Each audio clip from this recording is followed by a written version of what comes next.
Aqui? Tá gravando aí? Sim. Beleza? 3, 2, 1.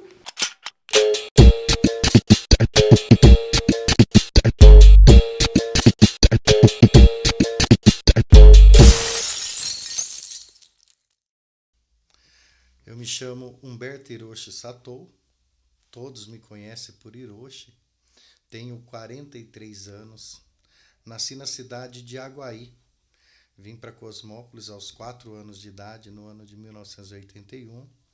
A primeira residência, que eu tive aqui foi no bairro Baguá, próximo ao trevo da usina Ster.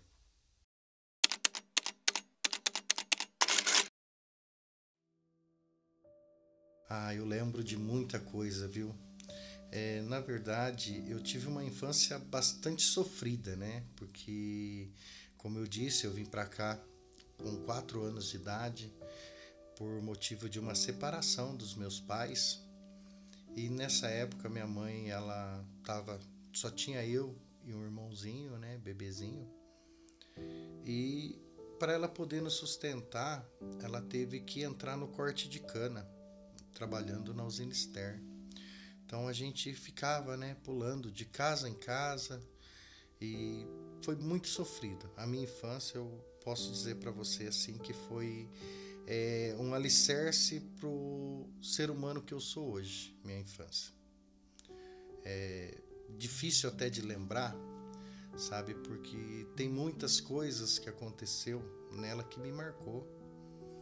Tem muitas coisas que aconteceu na minha infância que direcionou o caminho que eu queria seguir, para onde eu ia, direcionar, né, as minhas forças, o meu foco. Eu posso citar alguns exemplos, né, da época que eu morei aqui na rua 30 de novembro, próximo ao posto Ipiranga, que é a época que eu tenho maiores lembranças, né? Eu morava ali, estudava na escola do Rodrigo, na primeira, segunda, estudei até a 4ª série na escola do Rodrigo. E um fato que me marcou muito nessa época é que eu comia na escola, para sobrar comida na minha casa, entendeu? Então eu só me alimentava na escola. À noite eu comia muito pouco, assim, para que ela tivesse comida para levar na roça, né? Eu sabia que era um trabalho muito difícil que ela fazia. E teve uma vez ali que, assim, foi algo que ficou na minha memória, né? A minha mãe chegar a falar para mim, final de ano, que ela conversava muito comigo, sabe? Tipo, não tinha com quem falar, desabafava com o filho, né? Sou mais velho, então dos problemas ela compartilhava comigo. Muitas vezes eu pegava ela chorando, eu queria saber por que minha mamãe estava chorando, né? E ela tentava me explicar, tentando me poupar, mas também uma forma dela pôr para fora, né? E eu acho que foi o fato que mais marcou, foi ela falar para mim, né, que o acerto dela tinha dado pouco, era final de safra do corte de cana, o acerto dela deu pouco e ela tinha que pagar o aluguel ou comprar a comida. Era próximo do Natal, eu lembro que eu falei para ela, mamãe, paga o aluguel. Eu falo mamãe, mas eu chamo ela de mamãe até hoje, tá? E eu falei, mamãe, paga o aluguel. A gente dá um jeito, eu não sabia que jeito que a gente ia dar. Mas aí chegou o Natal, esse é o Natal que eu lembro até hoje. E a gente não tinha o que comer. Tinha ali um pouquinho só de arroz e fubá. E eu disfarcei que eu não estava com fome, que eu ia brincar com os coleguinhas que eu tinha ali na rua. E sentei embaixo da árvore de frente à nossa casa. E olhava para um lado, era só festa, olhava para o outro, só festa. As crianças, tudo mostrando, né? Porque criança ganha um presente, ganha um brinquedo, uma roupa, ele quer mostrar para os amigos, né? Mostrar aquilo ali, assim, expressar a felicidade dele, né? E eu não tinha nem o que comer. Mas teve uma vizinha que ela deu uma marmita com com comida para mim, sabe? Mas tinha lá macarrão, tinha maionese, frango. E eu entrei muito feliz para dentro. E da minha mãe ainda ficou, naquele dia ela ficou brava, falou: você tá pedindo coisa na rua? Eu falei: não, mãe, é que ela me deu. E eu sentei com ela, meus 2 irmãos, o outro irmão meu já tinha nascido, o Xandão, e a gente teve a nossa ceia de Natal, sabe? Então, assim, a minha infância foi uma infância difícil, porque eu tive que ser forte, eu tive que crescer na marra, me defender de situações na marra, porque eu não queria ir em escola, né, dar muita confusão. Eu sempre fui muito bravo, sabe? E na escola dava briga, né, porque eu nunca fui de levar desaforo para casa, sabe? E muitas vezes a gente ganhava, né? A maioria das roupas que eu tinha era ganhada na escola, as famílias, né?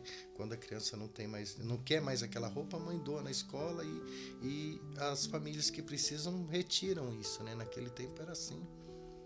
E a roupa que eu usava era essa. Só que a outra criança, eu sei que não era por maldade, né? Eram todos crianças. Eles via eu com aquela camiseta que era dele.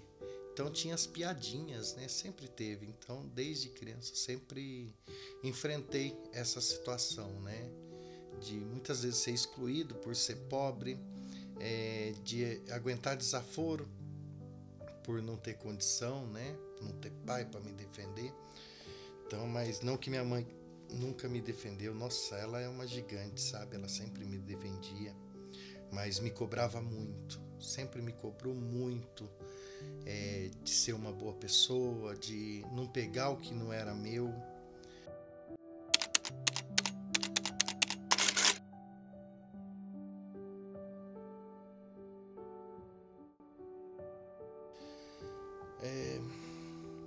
Como positivo na ausência, né, foi que eu aprendi a me virar sozinho, a enfrentar os problemas de frente, não correr de nada, sabe?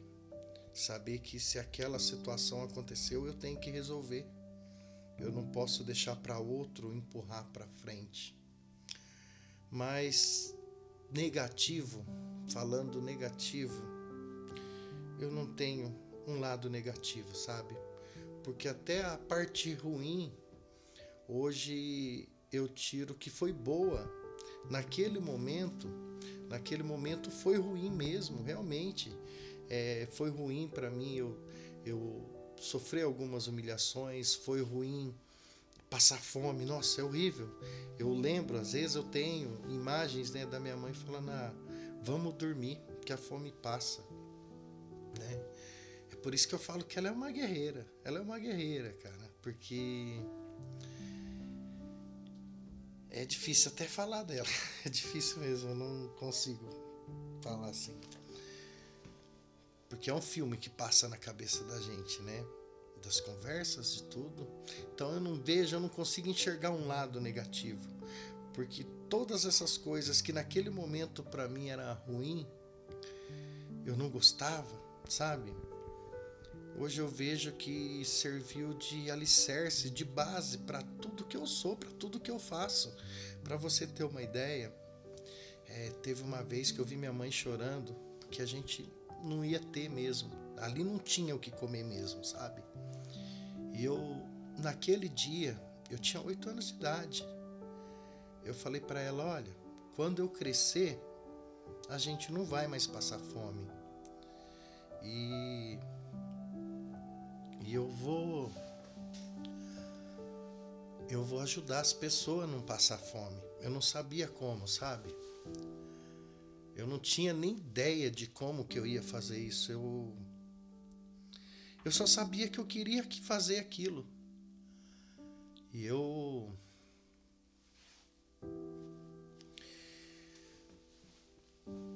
pedia para Deus. Na verdade, eu conheci a Deus porque eu via minha mãe orando todo dia, sabe?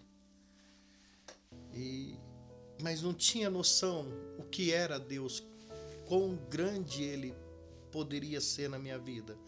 Mas eu tinha esperança, sabe? que esse Deus ia fazer alguma coisa, que a gente não ia viver daquele jeito.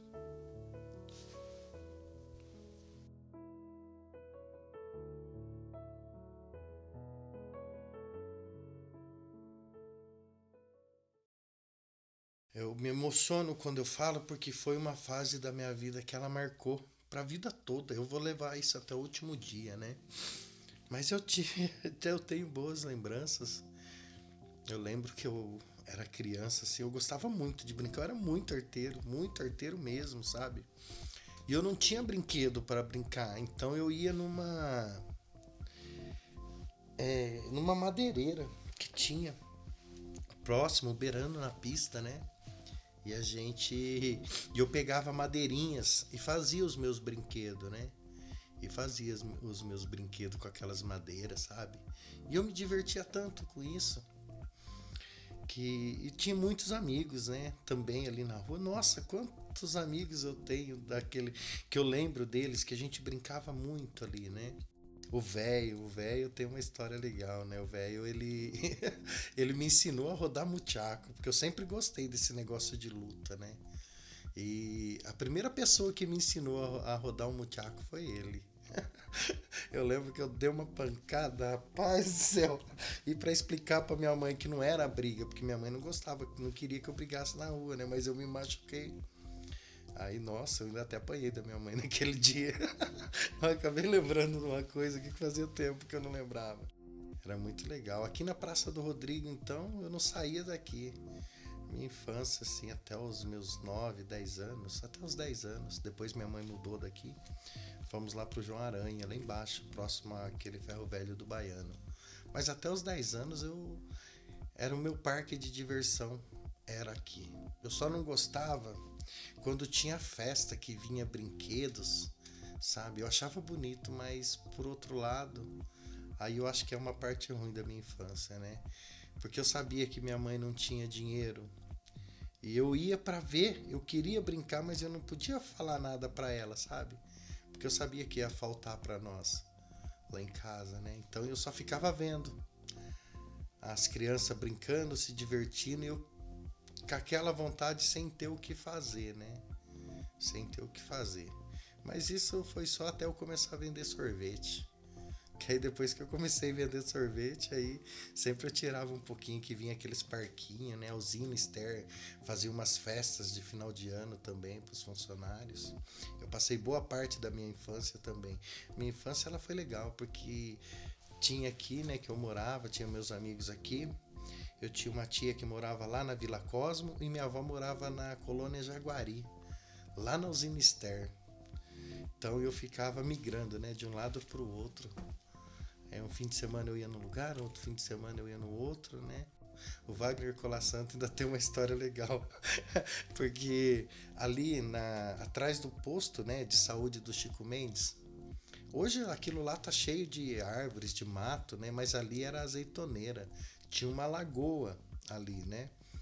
E eu, quando eu ia pra usina, então eu aprendi a pescar lá no poção, a nadar lá no poção, na represa, no encanamento, né? Às vezes até matava a aula, viu? Pra ir pra lá. Quando minha mãe pegava, meu Deus do céu. Aí eu fui nadar nessa azeitoneira. Nunca tinha nadado lá. Tinha nadado na Lagoa da Vila Cosme e fui nadar lá. Aí eu vi os meninos correndo e eles vinham correndo e mergulhavam, assim, pulavam lá em cima, né? Eles pulavam e desciam. Só que conforme eles batiam na água, eles saíam lá na frente e falavam: nem peguei o fundo, nem peguei o fundo. E eu sou muito competitivo. Aí eu pensei, né? Eu vou pegar o fundo. Eu vou pegar o fundo. Rapaz do céu, eu desci aquela ladeira da azeitoneira correndo e pulei. Só que eles falavam que não pegava o fundo porque eles pranchavam na água, né? Quem nadou em Ribeirão sabe o que é bater pranchado, mergulhar pranchando. E eu pulei de ponta, acostumado a nadar em lugar fundo. Só que na hora que eu pulei, ali tinha um brejo embaixo, era raso. Eu não sabia, rapaz. Eu atolei o braço até aqui na altura do cotovelo, virei o pescoço a ponto de morrer mesmo. Eu só saí dali porque o Wagner Colasanto, o Bego e eu não lembro qual que foi o outro que me tirou, porque eu fiquei enterrado na lama, com as pernas balançando pra fora. Nunca esqueci disso, até esse tempo atrás eu tava até comentando com eles. Nossa, rapaz, e pra explicar pra minha mãe? Aí minha avó, né, eu fui na casa da minha avó, meus amigos levou, eu lá tava todo torto, né, fiquei uns 3 dias ruim. Aí minha avó falou que eu tinha caído do sofá. Vovó, obrigado, viu? Que minha mãe tá sabendo hoje, é verdade. Eu gostava muito na Vila Cosmo das gincanas. As gincanas que tinha lá, nossa, eu adorava aquelas gincanas, brincadeira, né? Vendo as pessoas assim, aquela competitividade, mas era algo saudável, sabe? Que ao mesmo tempo que tinha competição entre as equipes, tinha uma união. Então, posso, assim, teve as coisas ruins mesmo, né? Da dificuldade foi ruim, mas que ao mesmo tempo é algo bom, que deixou eu mais forte. Mas eu tive momentos assim maravilhosos, muito gostoso mesmo, sabe? Eu gostava dessas coisas, de andar pro meio do mato, sabe? Brincar. Eu só queria ser feliz naquele tempo, né? Mas já tinha preocupação, né? Muitas vezes eu tinha preocupação. Como fazer, que eu tinha que estudar, que eu ia precisar ajudar minha mãe, cuidar dos meus irmãos, né? Mas foi gostoso. Foi uma época assim. São boas lembranças que eu tenho desses amigos, né?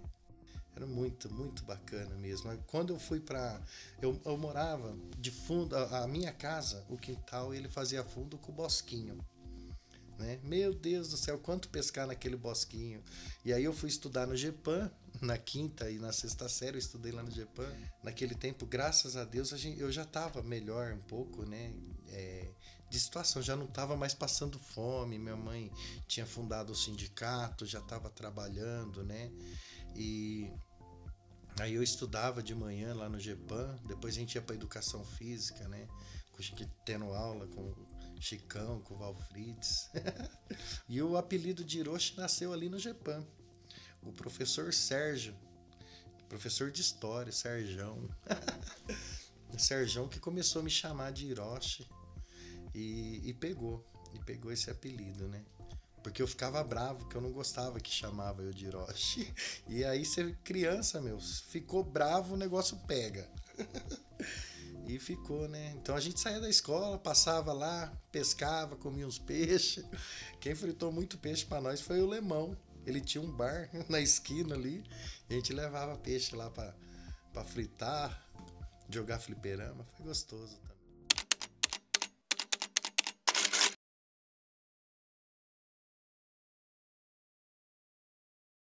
É algo que eu enfrentei, na verdade, né? Pelo fato da minha mãe ter fundado um sindicato de trabalhadores rurais, e esse sindicato, ele representa os trabalhadores rurais de Paulínia, de Campinas, de Artur Nogueira e de Cosmópolis. Naquela época, Engenheiro Coelho e Olambra ainda não era emancipado, né?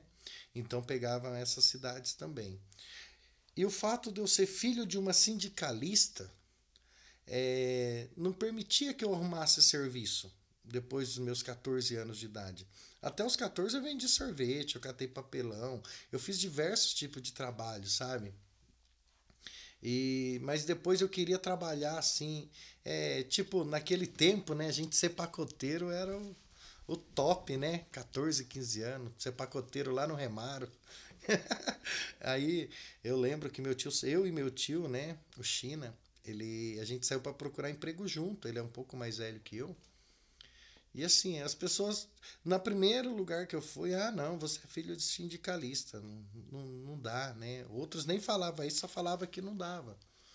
Mas eu percebi que eu não ia conseguir ser fácil, né? E minha mãe também falou: é difícil alguém dar serviço para você porque eu sou do sindicato, eu sempre vou estar lutando pelo direito dos trabalhadores, né?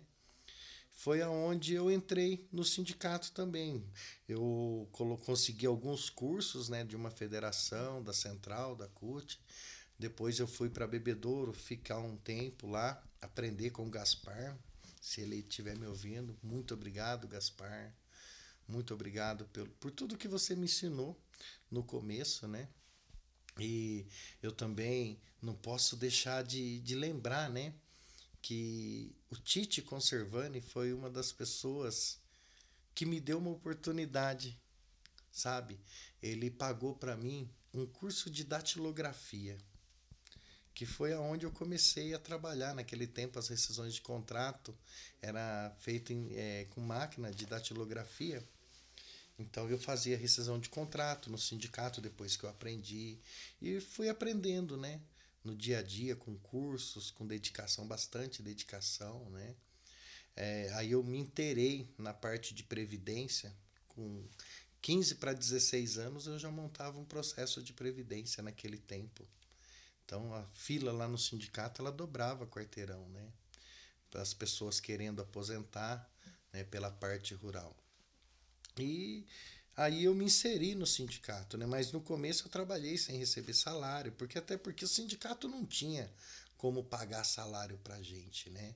Trabalhava eu lá, tinha as diretoras, né? A Tonha, a Dona Maria lá do Morro, a Luzia Ribeiro, quantas marmitas eu dividia com elas, né? A gente dividia, elas levavam e a gente dividia entre nós lá. Mas fazendo por acreditar em um projeto, né? Porque os trabalhadores rurais naquela época eles sofriam demais, ainda sofrem, né? O trabalho rural ele é penoso, né? Não é algo assim fácil, não é fácil mesmo não. Mas com muita dedicação a gente conseguiu, né? Ir trabalhando, muitas vezes tivemos que ir para o enfrentamento mesmo, fazer greve para garantir o direito daqueles trabalhadores em receber seus direitos, né? Uma qualidade melhor na forma de ser tratado, né? A gente buscou muita dignidade, né? Ser tratado com dignidade, não como um escravo, como um objeto, algo que você faz o que quer com ele. São seres humanos, né? Então a grande luta nossa foi essa questão da dignidade, porque eu tenho consciência que o trabalhador ele precisa do emprego, né? Ele não, ele precisa trabalhar, mas o empresário também precisa da mão de obra. Então, a gente demorou muito para conseguir esse contraponto, sabe? Do de conseguir colocar eles numa linguagem onde entendesse que um depende do outro, né? Se a empresa vai bem, ele consegue cumprir com as suas obrigações, pagar um salário melhor, né? Que não existe essa diferença, esse distanciamento, essa ponte, esse abismo entre eles, né? Na verdade, eu sempre trabalhei no sindicato nesse sentido, né? Do sindicato ser a ponte que liga o empregado ao seu empregador, porque um depende do outro. O empregador depende da mão de obra para dar a sua produção e ele ter seu lucro, mas o empregado também depende da empresa para poder receber o seu salário e levar o sustento para sua família, né? Então tem que ter essa coerência, né? E eu ainda trabalho lá, dou uns plantões, né? Dou bastante plantão lá. Hoje eu trabalho só em sistema de plantão, mas a minha vida foi trabalhar no sindicato. Comecei sendo datilógrafo, fazendo os ofícios, as rescisões, né? Hoje eu coordeno todo o trabalho do sindicato, todo o trabalho. E já faz muitos anos isso também, né? Que eu tô nessa posição, ou seja, não tem mais aonde eu crescer profissionalmente lá no sindicato, não teria mais aonde eu crescer, entendeu? E por esse trabalho, né, eu vendo o quanto eu pude fazer pelos trabalhadores rurais, por essas pessoas na hora deles se aposentarem, né, que é uma luta muito grande para eles se aposentarem, eu percebi que eu tinha potencial para fazer mais. Eu queria ajudar mais pessoas, mas num sindicato você é limitado a trabalhar por aquela categoria, né? Por uma categoria específica. E para mim aquilo já não estava suficiente. Eu queria poder fazer mais.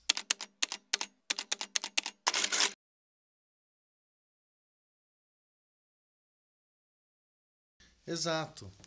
Na verdade, isso daí tem muita relação, né? Mas não é tudo. Eu tinha o desejo de poder ajudar mais, fazer mais pela cidade, né? Pela população no geral, porque ali no sindicato vai muitas pessoas assim, em situações difíceis mesmo, sabe? E eu vendo aquela cena, eu ajudava já as pessoas, né? Mas eu ainda pensava, pô, por que eles não estão fazendo nada, né? A política aqui, os políticos aqui da cidade, prefeito, vereador, né? E chegava em época de eleição, chovia de pré-candidato a vereador, a prefeito lá, pedindo ajuda, falando, prometendo que ia fazer, que ia acontecer. E eu, por conversar todos os dias, né, com as pessoas aqui da nossa cidade, até da região, eu tenho assim um conhecimento muito grande dos problemas que eles enfrentam, né, do que eles almejam, o que eles precisariam, né? E eu chegava, sentava lá com o pré-candidato a vereador, um exemplo, né? E falava para ele, olha, essa situação, como que você vai resolver e tal. Só que na hora de falar para ele conquistar o meu apoio, era o melhor cara do mundo, entendeu? Depois a gente trabalhava, conseguia eleger ele, eu não vou citar nomes, né, para não ser indelicado, mas foram vários. Depois de eleito, acabou, meu amigo. Eu não conseguia, o cara não atendia nenhuma ligação. E olha que eu ligava, não era nem como cidadão, era como uma entidade de classe, representante de uma entidade de classe, de um sindicato. Nem isso. Você entendeu? Então, vai indo, a gente fica de saco cheio, né? Aí eu falei, olha, eu posso fazer melhor do que eles. Eu posso fazer melhor.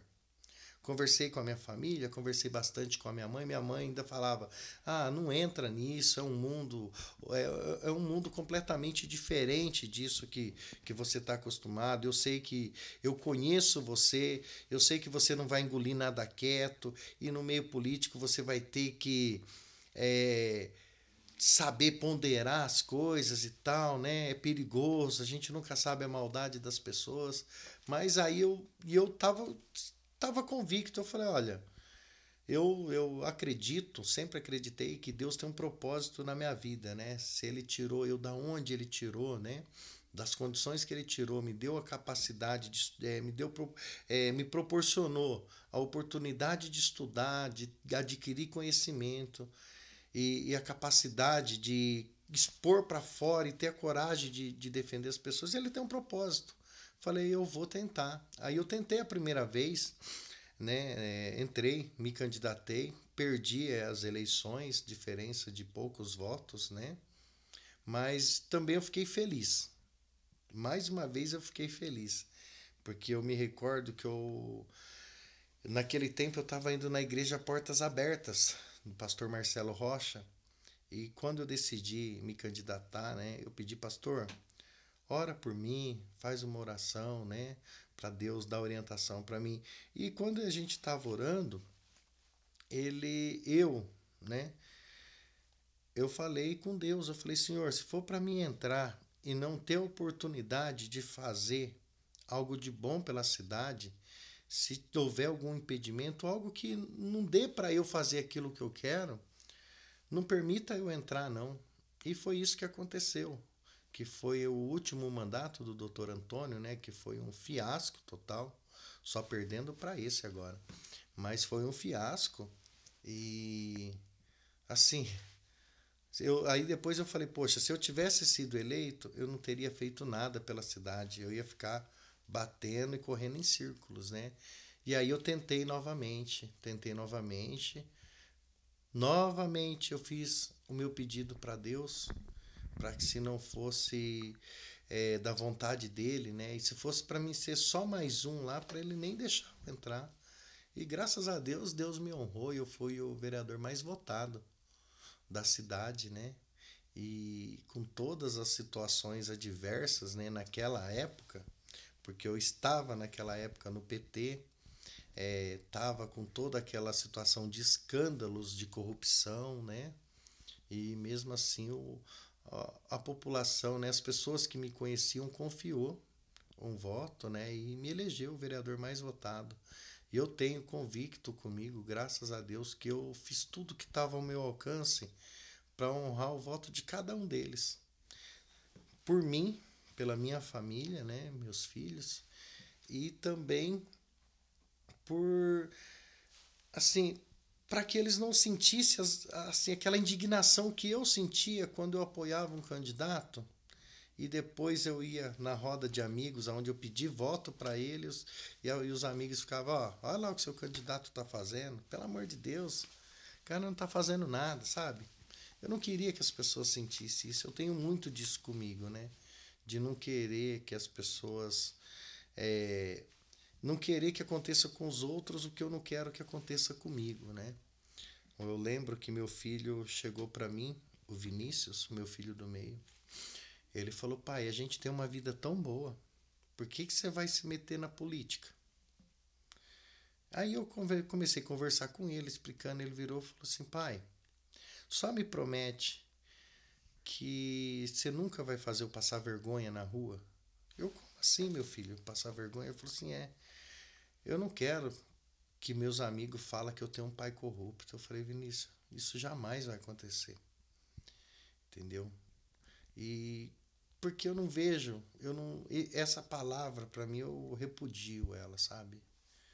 Eu sei que quando eu tenho comigo, né, que quando o político ele desvia um recurso, ele entra por esse caminho, ele também é culpado das mortes por descaso na saúde, das fomes que a população mais carente passa, da falta de remédio,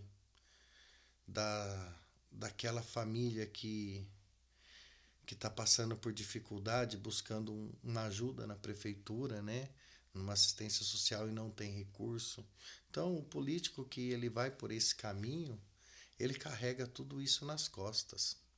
Isso daí isso vai estar cravado nele pro resto da vida. Eu não entendo como que eles conseguem dormir, né? Sabendo que ele está dormindo com a geladeira cheia, numa cama boa, numa casa boa, mas em contrapartida, a Dona Maria, o seu Zé, eles estão com os filhos sem ter o que comer, estão morando num barraco, ou tá sem um remédio, ou outro tá na porta do hospital sem atendimento, ou alguém tá lá sem um exame, né? Então eu acho que não vale a pena, não vale. O fato de eu poder olhar no olho dos meus filhos assim e olhar de frente para eles e ouvir deles, como eu já ouvi diversas vezes deles, da minha esposa, da minha mãe, então, principalmente, né? Eles virar para mim e falar assim: olha, eu tenho orgulho de você, eu tenho orgulho de você. Eu ainda brinco com a minha mãe, tem hora, né? Eu falo: olha, antigamente eu me apresentava como o filho da Carlita, porque você é uma referência de pessoa, de mulher guerreira, que lutou, que se sacrificou, que criou seus filhos, né? Nós, com as forças do seu braço, com a ajuda de Deus, ninguém tem o que falar de você. Mas hoje eu me hoje, hoje é você que se apresenta como a mãe do Hiroshi. Aí ela dá risada, né?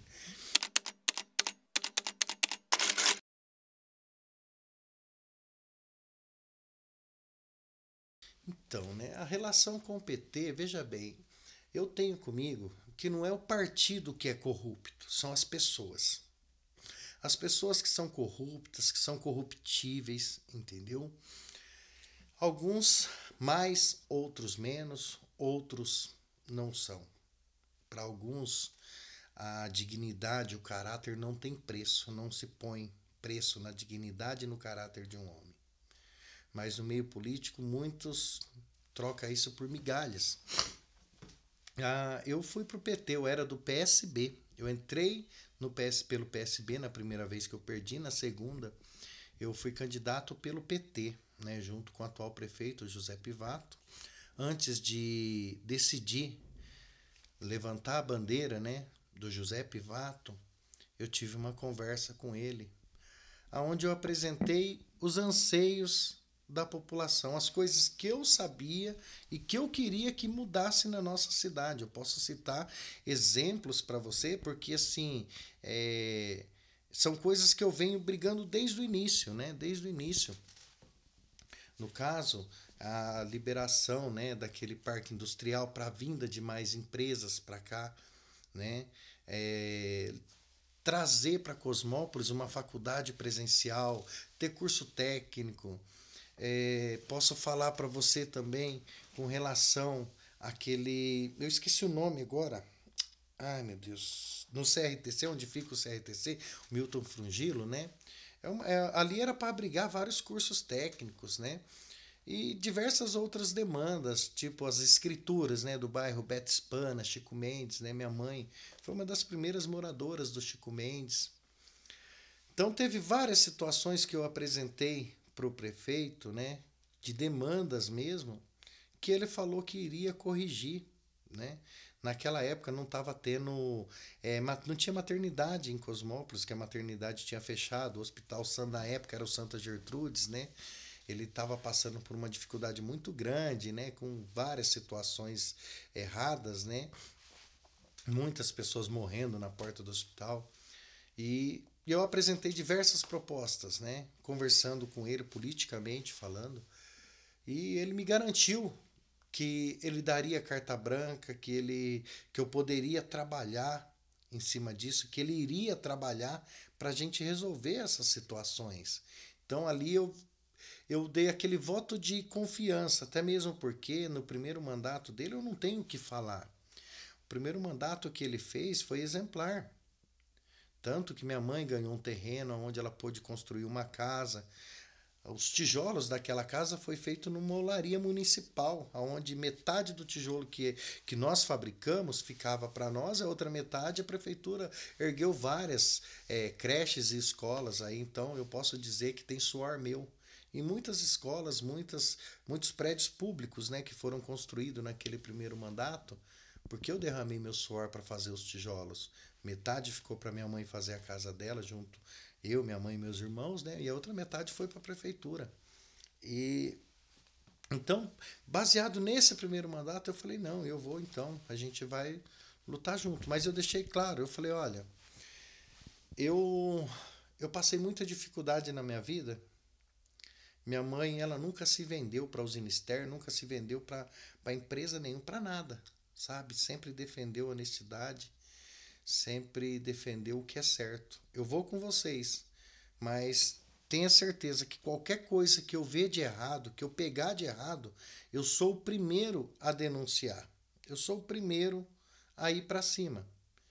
Deixei claro para eles que entre o partido e a população, entre o prefeito e a população, eu ficaria do lado da população. Eles aceitaram isso.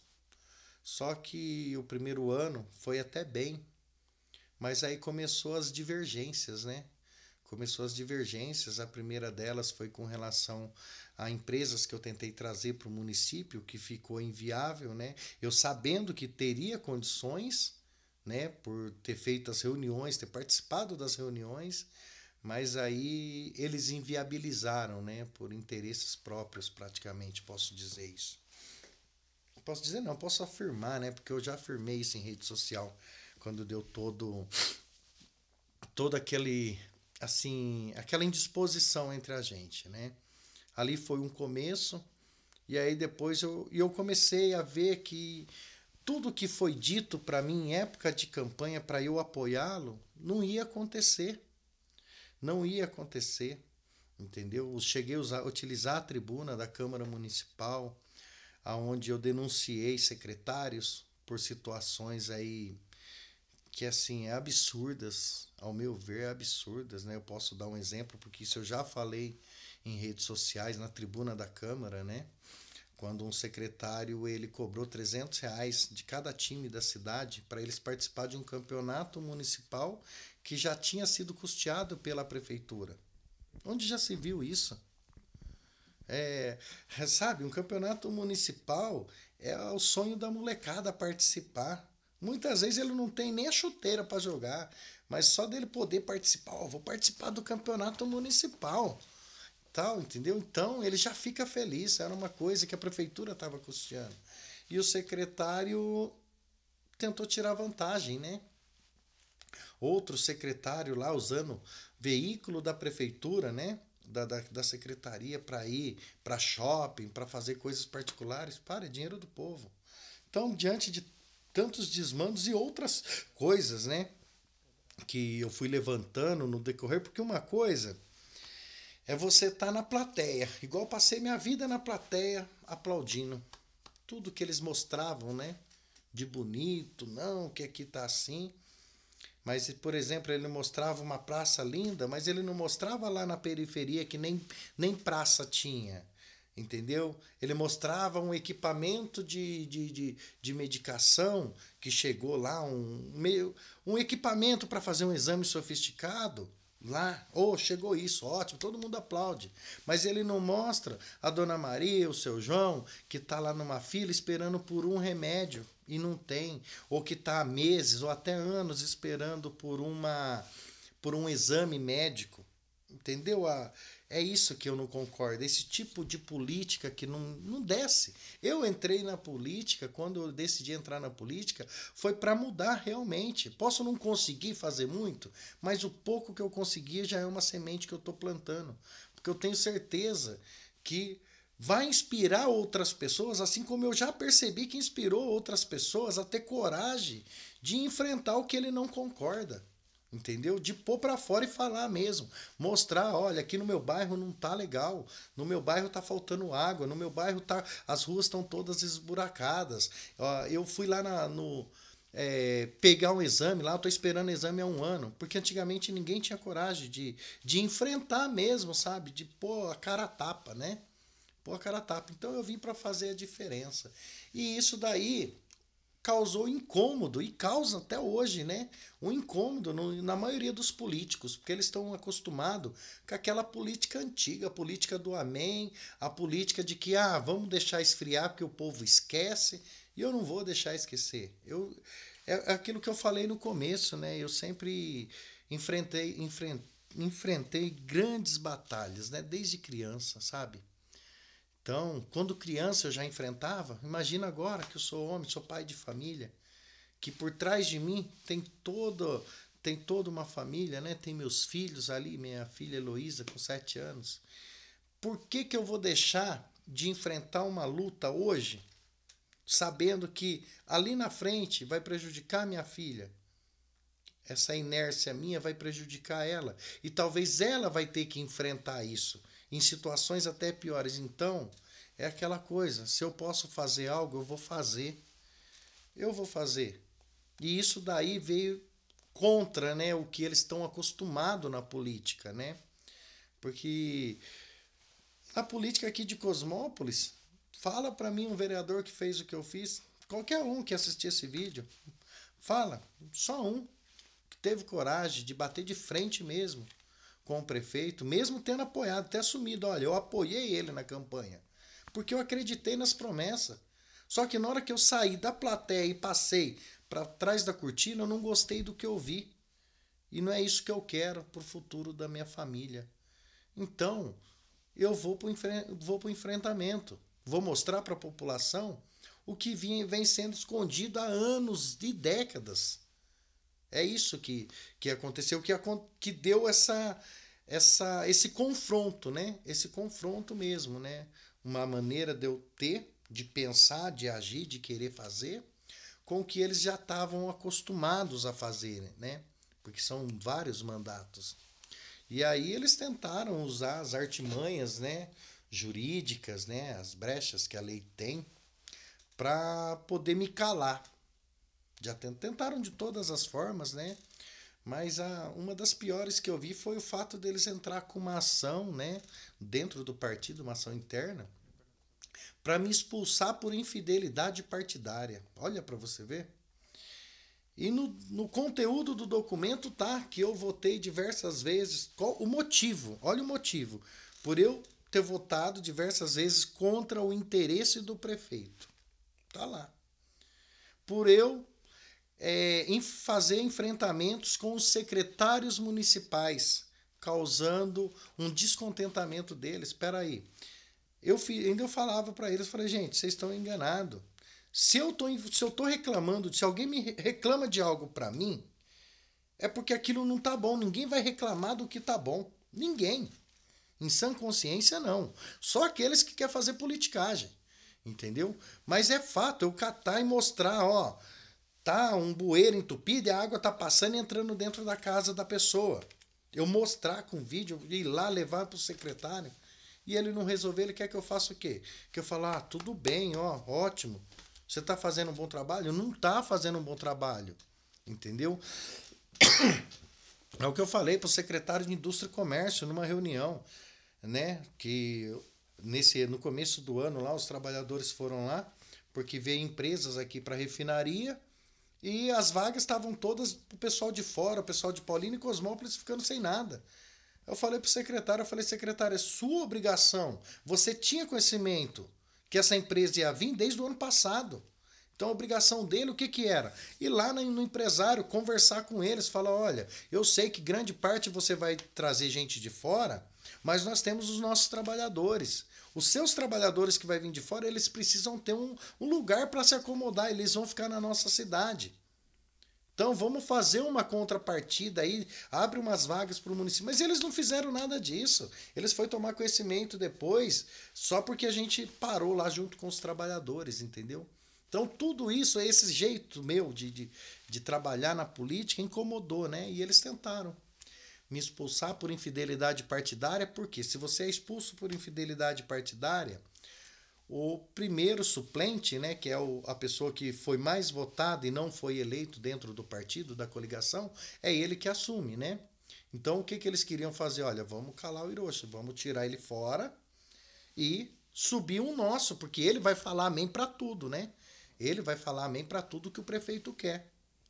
E a função dos vereadores, a função de um vereador não é falar amém para o prefeito.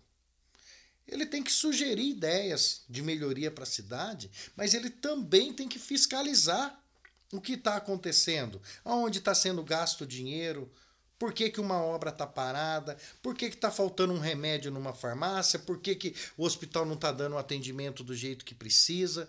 A função do vereador é essa, não é ficar lá dentro do gabinete lá e servindo cafezinho, dando abracinho, tirando foto e sorrisinho, não. É estar lá na rua, é estar junto com a população que elegeu ele. Esse tipo de política, para esse grupo aí que eu tava, não presta, não serve. Entendeu?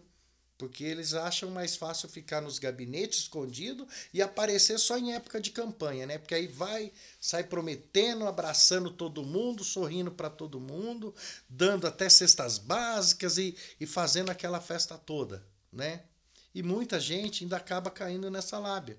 Esquece que ele passou 3 anos e meio lá, 3 anos e meio, urrando, sem asfalto, sem educação, sem educação de qualidade, com uma segurança ruim no município, sendo muitas vezes até agredido por aqueles que eram para defender ele, né? Sem remédio em farmácia, com tantas coisas, sem vaga em creche. Ele esquece desses 3 anos e meio, né?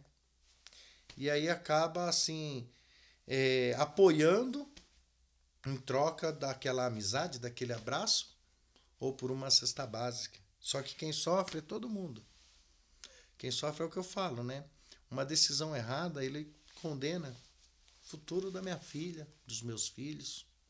Porque, para ter uma ideia, eu tenho uma filha de 17 anos que ela estuda lá no GEPAM. O ano que vem ela se forma no 2º grau.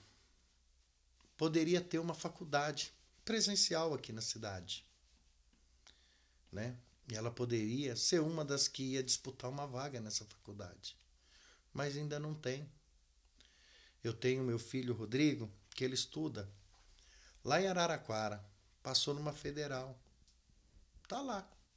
Poderia. Ele vai se formar o ano que vem também, na faculdade de economia. Mas ele poderia estar estudando aqui. Eu tenho meu filho Vinícius, tem 20 anos. Trabalha na área de manutenção de ar-condicionado. Quer fazer cursos, mas aqui no município é só pagando. Graças a Deus que ele tem o serviço dele e ele vai pagar. Mas e aqueles outros adolescentes que têm sonhos também?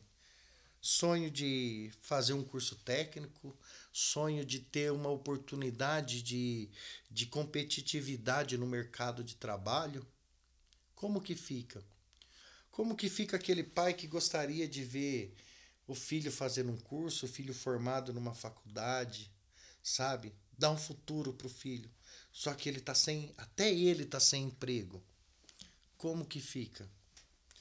Então, pensando em todas essas situações que dá o combustível para eu continuar na política, trabalhando, fazendo. É assim, vou acertar tudo? Não vou acertar tudo. Mas eu te garanto que as coisas que eu errar, ela vai ser tentando acertar.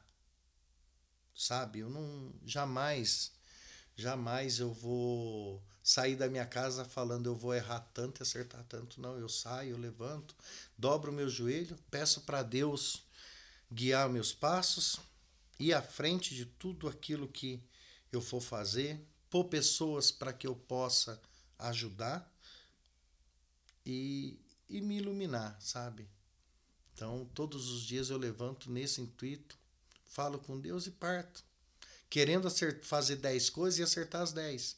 Mas eu sei que no final do dia, talvez eu erre a metade, talvez eu erre um terço, mas eu tentei. Eu também sei que na hora que eu encostar a cabeça no travesseiro, assim que eu for brincar com a minha filhinha, eu posso falar assim, olha, eu dei o meu melhor, eu fiz o que estava ao meu alcance.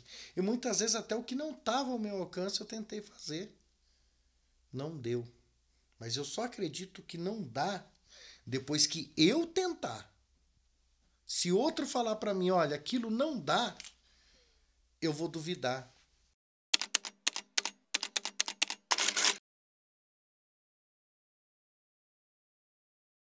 Em 2018, eu tinha pedido para o prefeito fazer uma revitalização na Lagoa da Vila Cosmo. Porque estava perdido no mato, aquilo lá cheio de aguapé, de tudo quanto é coisa. Até mesmo pelas brigas, né? Por estar no calor daquela do racha que teve, né? Ele falou para mim que não dava. Eu fui em vários secretários e eles falaram que não dava. Que levaria 6 meses para fazer um pedaço daquilo ali. 6 meses? Eu falei, onde isso, gente? Aí eu falei, então faz o seguinte. Eu falei, lógico, vocês estão me enrolando, vocês não querem fazer. Teve toda uma discussão, né? Aí eu falei, então, dá autorização para eu fazer. Aí eu falei, então pode fazer que eu quero ver. No meio do serviço eles mandou eu parar, porque eles viram que se eles não fizessem eu parar, eu tinha feito tudo. Mas até onde eu fiz, já deu diferença. Tá para quem tá lá no meu Facebook, para quem quiser ver, já fez diferença. E não foi 6 meses, foi em 2 semanas. Que eu precisei de boa vontade, de uma coordenação, uma logística do passo a passo que seria feito, né? Porque não adianta você falar, vou fazer tal coisa, vou fazer uma casa e começar pelo telhado, não vai fazer ela nunca. Então você tem que ter uma noção do que você vai fazer, né? Então eu tinha sentado lá, olhado, imaginado todos os passo a passo e fui seguindo o planejamento que eu fiz. Pedi ajuda para muita gente, para comerciante, para os moradores lá. Nossa, tem tantos moradores que nos ajudou ali, né? Mas eu provei que eles estavam enganados.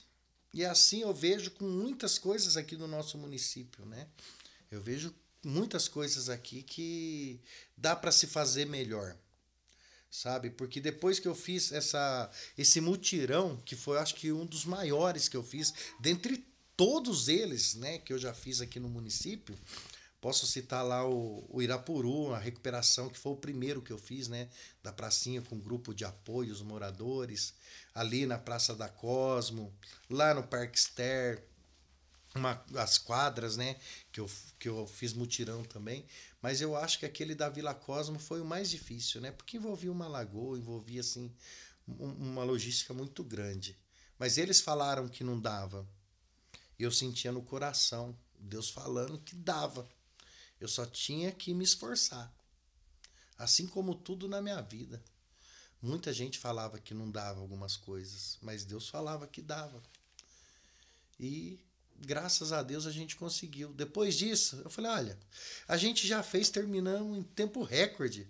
Vamos fazer uma festa, né? Porque eu sempre Aí eu volto a dizer, né? Faço menção do que eu já falei agora há pouco.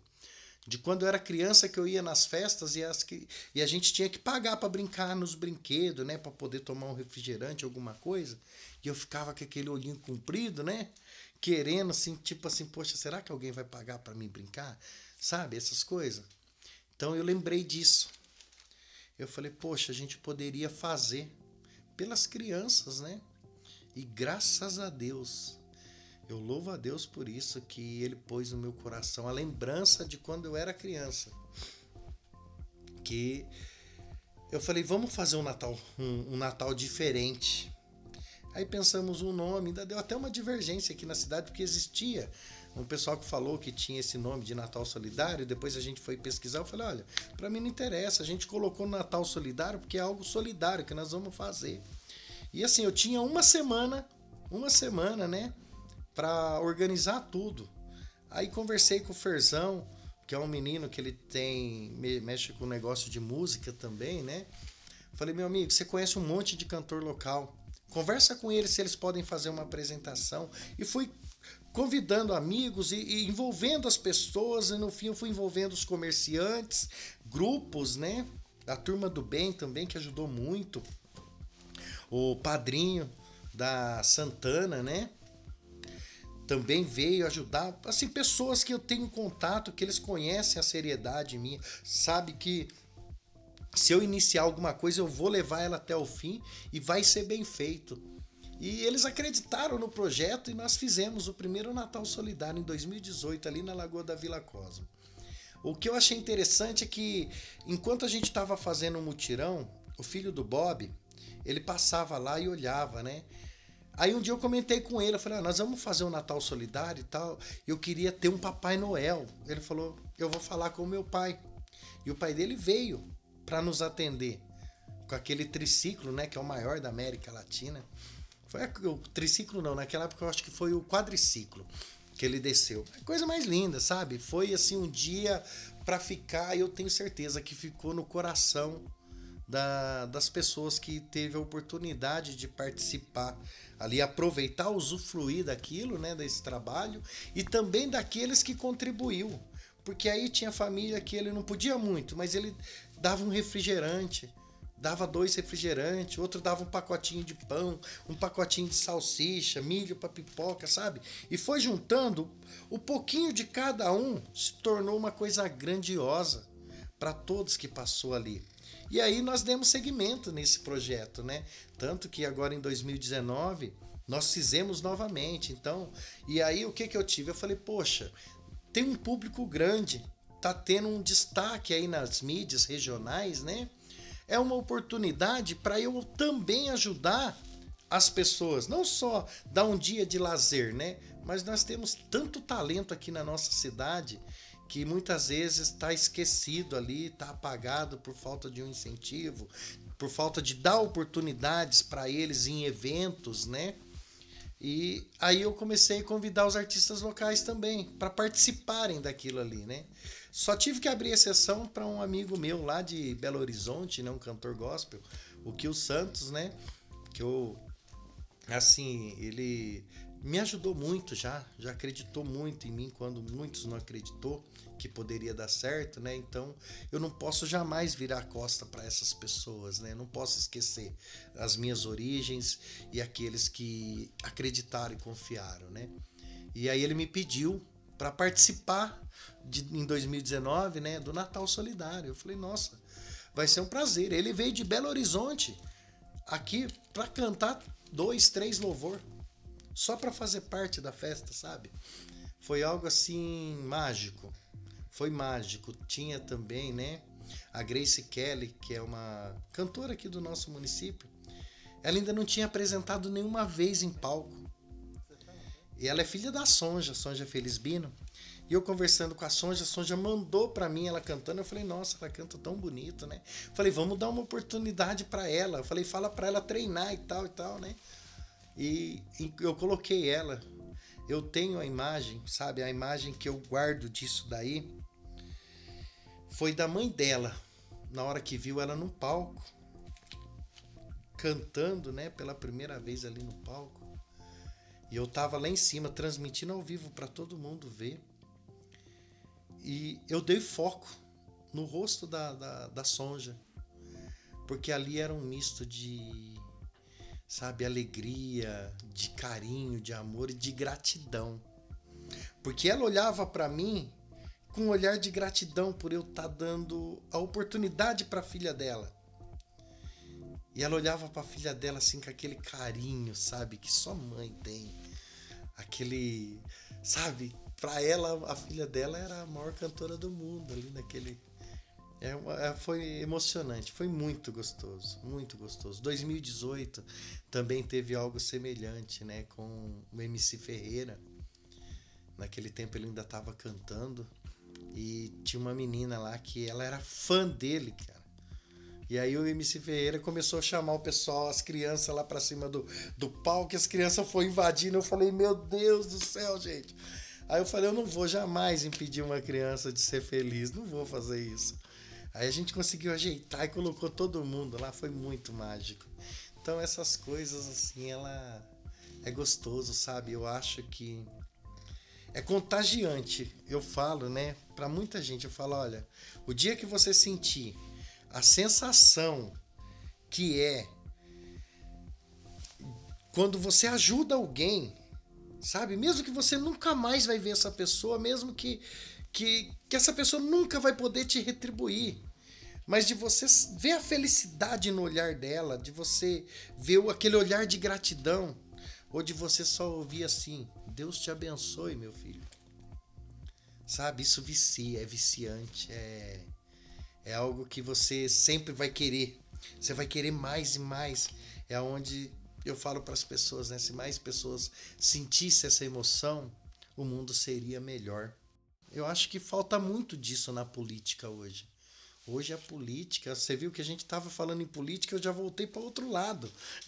Porque para mim tem tudo a ver. Para mim tem tudo a ver. Eu acho que falta essa parte humana. Falta amor ao próximo, sabe? De quem está à frente, com quem está como representante da população na Câmara Municipal, para quem está à frente de uma cidade, de um estado, sabe? Eu acho que é isso que tem que ter.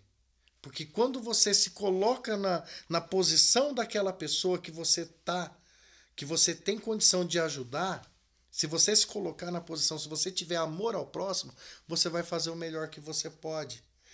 Entendeu?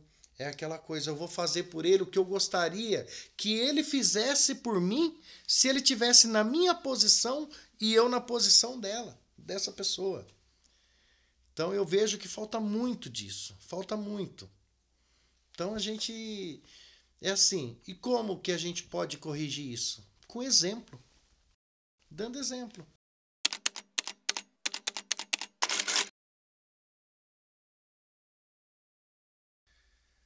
Ajudar mais as pessoas.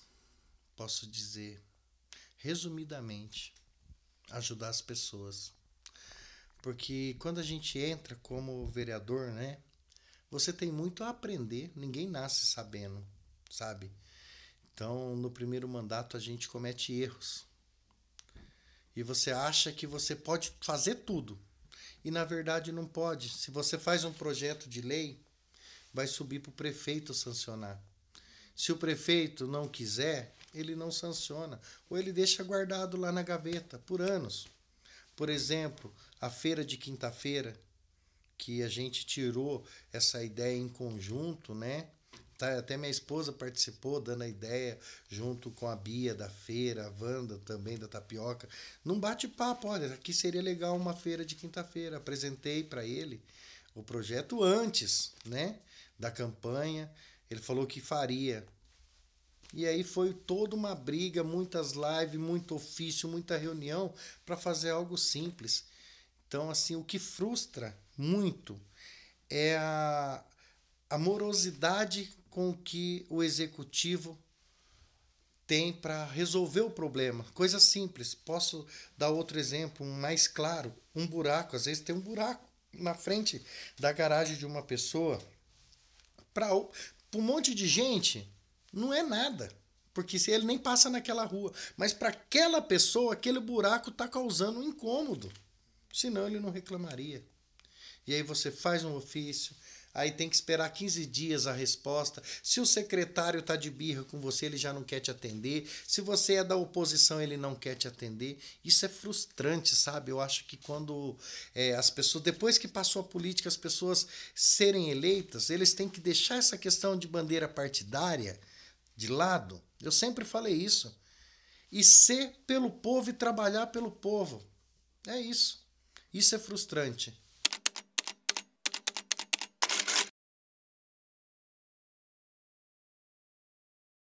Olha, entre todas as frustrações que eu tive, né? Eu acho que a pior delas foi ver o, o principal, uma das principais funções do vereador, ela ser deturpada por uma liminar que o prefeito impetrou contra eu, o vereador Renato, né? Contra um projeto de lei já existente, contra uma lei existente, aonde nós ficaríamos proibidos de fiscalizar as repartições públicas, os prédios públicos, né? Conforme a gente vinha fazendo na época que nós mostramos ao vivo as cestas básicas, quando a gente mostrou lá no setor de zoonoses, né, os documentos da queima de alimento escolar, que ele preferiu incinerar ao invés de fornecer para a população. Nós mostramos diversas situações, né?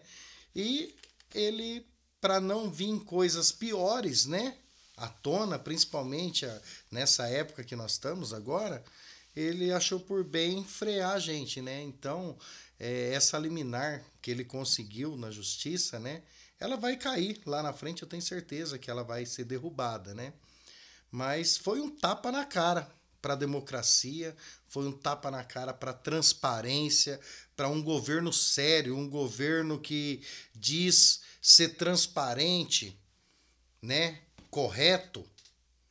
Por que ele não quer ser fiscalizado? Qual o motivo? Porque tudo que nós fiscalizamos e mostramos foi provado, foi verdade, tá? Foi sempre ao vivo, foi sempre embasados em documentos que a gente conseguia chegar de surpresa e pegar a coisa acontecendo. E para evitar esse tipo de coisa, né?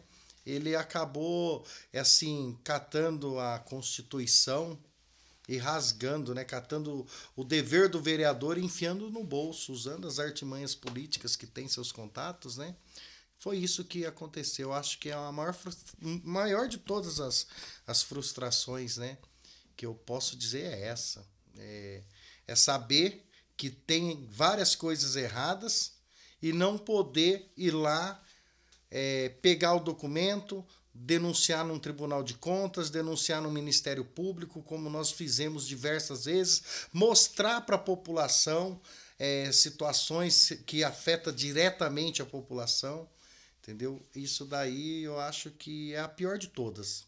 Desde o início do mandato, eu acho onde eu fiquei perplexo, né?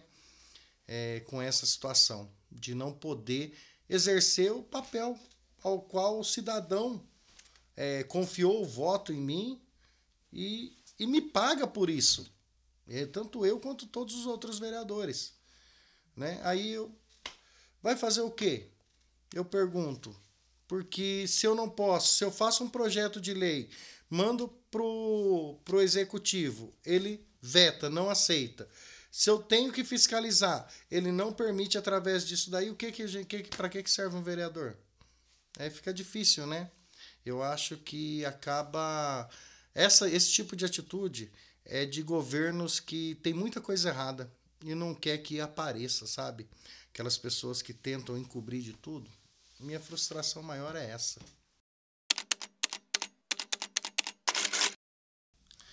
Bom, assim, teve várias, né? Teve essa... Assim, na verdade, são todas as conquistas, para mim, ela tem o mesmo valor, ela tem o mesmo peso, sabe? Por exemplo, olha, quando eu consegui o correio lá pro Bader, que fazia 12 anos que eles... Desde que existe o bairro, eles nunca receberam uma carta. Para uma pessoa insignificante, quem mora aqui no centro e recebe, ou quem mora lá no Chico Mendes e recebe essa carta, o correio na casa dele. Mas para eles que tinham que sair de lá e ir até o centro para buscar uma encomenda, uma correspondência, é algo grandioso para eles, entendeu? Assim como uma feira de quinta-feira, que as pessoas, uns acham que não, mas para quem é feirante, sabe que eu consegui aumentar a renda dele. Para quem trabalha na feira, sabe que ele vai ganhar um pouco mais, porque ele vai ter um dia a mais de trabalho, entendeu? Agora, vendo as escrituras sendo entregues, né? Foi desde o começo, eu fiz reuniões com o prefeito, eu cobrei do prefeito. Quando ele estava achando que o pessoal estava esquecendo disso, eu estava nas redes sociais. Olha, prefeito, cadê as escrituras que o senhor prometeu? Cheguei a filmar, né, em reunião, na garagem da casa da minha mãe, a reunião, e colocar em rede social novamente. Então, tudo que eu consegui, assim, até aquela senhorinha que pediu para ser tapado o buraco na frente da garagem dela, para mim tudo tem o mesmo peso. É assim, porque eu consegui atender a população, sabe? Eu consegui atender a expectativa daquela pessoa que confiou em mim. Uns é mais fácil, né? Que é um tapa-buraco. Agora, imagina um correio que eu tive que ir para Brasília, protocolar o pedido com o ministro, né? Marcos Pontes, eu estava junto com o vereador Renato, e entendeu? Então, tem muitas situações que tem diferentes pesos de trabalho, mas o resultado, ele atendendo uma pessoa, ou 10, ou 100, ou um bairro, ou uma cidade, a satisfação para mim vai ser a mesma, porque eu consegui atingir a expectativa que a pessoa colocou em mim. Então isso para mim já basta, sabe? Isso para mim já basta.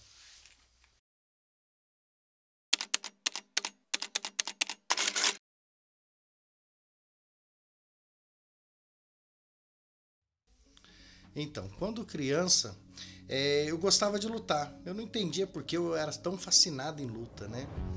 E depois eu fui entendendo, quando passei a adolescência minha, né, trabalhando no sindicato, que era um propósito de Deus na minha vida.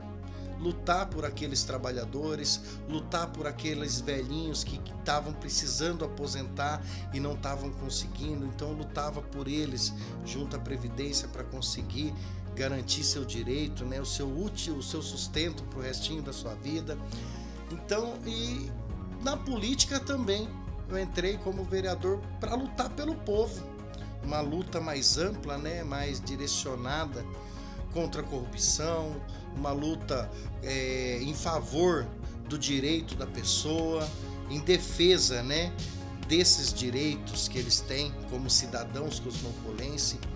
E é uma luta constante. Eu fico feliz pela confiança que tiveram em mim. E tudo que eu aprendi na vida, eu foco agora para continuar lutando, continuar assim, sendo a voz do povo, sendo o escudo e a espada que eles têm contra os desmandos, contra a falta de vontade por parte das administrações. Na verdade, eu sempre fui um lutador. Aqueles que me criticam, eu sempre falo, né? Ele pode até me criticar, mas na hora de um aperto, na hora que um filho estiver na porta de um hospital precisando ser atendido, ou que ele estiver sendo lesado em um dos direitos dele, eu tenho certeza que com todo o trabalho que eu fiz e a cidade inteira conhece, o meu nome vai vir na mente dele. Eu tenho certeza. E essa pessoa pode ter uma certeza maior ainda, que se ela me pedir e se ela precisar e eu ficar sabendo, mesmo sem ela pedir, eu ficar sabendo, eu vou estar pronto para lutar por ela. Muito mais do que eu já lutei minha vida